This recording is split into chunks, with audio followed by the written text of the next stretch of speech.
mulai dari sekolah PAUD, ya sekolah pendidikan dasar dan sebagainya. Ini kalau memang gurunya, tenaga pendidiknya, pengajarnya sendiri terpapar oleh paham-paham radikal, nah ini agak sulit. Seperti nanti ada waktu lalu pernah 17 Agustus, perayaan 17 Agustus, ada menggunakan karnaval ya, menggunakan pakaian-pakaian anak-anak PK itu diajarkan menggunakan pakaian-pakaian yang mengarah arah teroris. Nah ini coba bisa lihat lagi sampai kepada usia dini. Nah bagaimana BNPT, polisi, kita semua yang ada di sini tokoh masyarakat agar pencegahan dini terhadap isu-isu radikal, intoleran dan juga paham-paham teroris itu tidak sampai di rumah tangga kita. Nah oleh karena itu saya menyampaikan bahwa terdapat pemahaman kontekstual terhadap kitab suci, ya, entah bukan hanya Islam, mungkin ada agama yang lain, hanya terhadap pemahaman konteks dalam menafsirkan ayat-ayat kitab suci tersebut. Jadi hanya tadi apabila tidak menghukum dengan menggunakan Al-Quran, kita hukum Allah, maka sebagai orang kafir. Nah ini kan pemahaman terhadap khususnya Islam misalnya.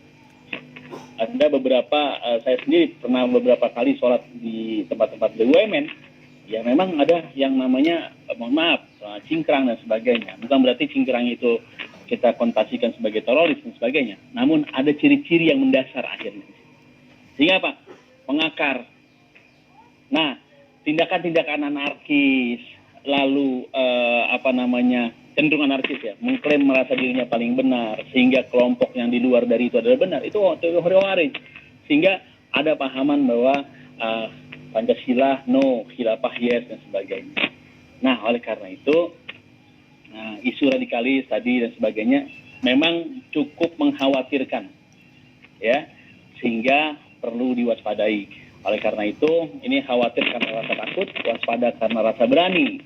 Oleh karena itu, saya di PBNU, khususnya di LPBH PBNU, juga kemarin isu yang bagaimana Bang Nasir ya, warga WNI yang di luar sana kan sudah membakar paspor dan sebagainya ya.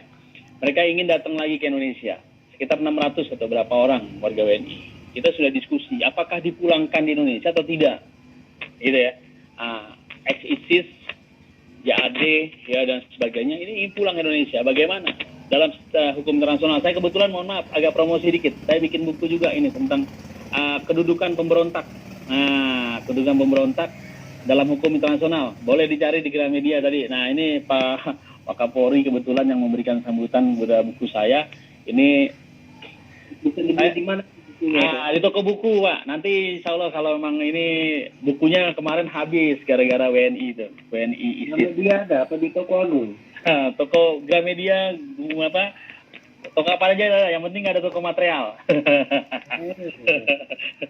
Pokoknya toko buku terdekat. Insya Allah nanti kita kirim lah ya, untuk nanti saya cetak lagi. Ini kedudukan pemberontak dalam pihak yang bersengketa dalam hukum internasional. Saya mengkaji beberapa teroris state.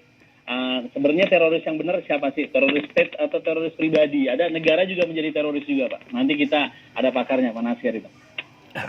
Nah, untuk kalangan-kalangan akademisi, sehingga ada beberapa terbentuklah Densus 88, BNPT, dan sebagainya. Bahkan perlu kajian-kajian, ini menarik, bicara radikal. Tadi saya sampaikan, ada yang memang seseorang, mohon maaf, kalau dia penjahat, ingin mencopet di kereta api, dia harus beli tiket dulu Pak.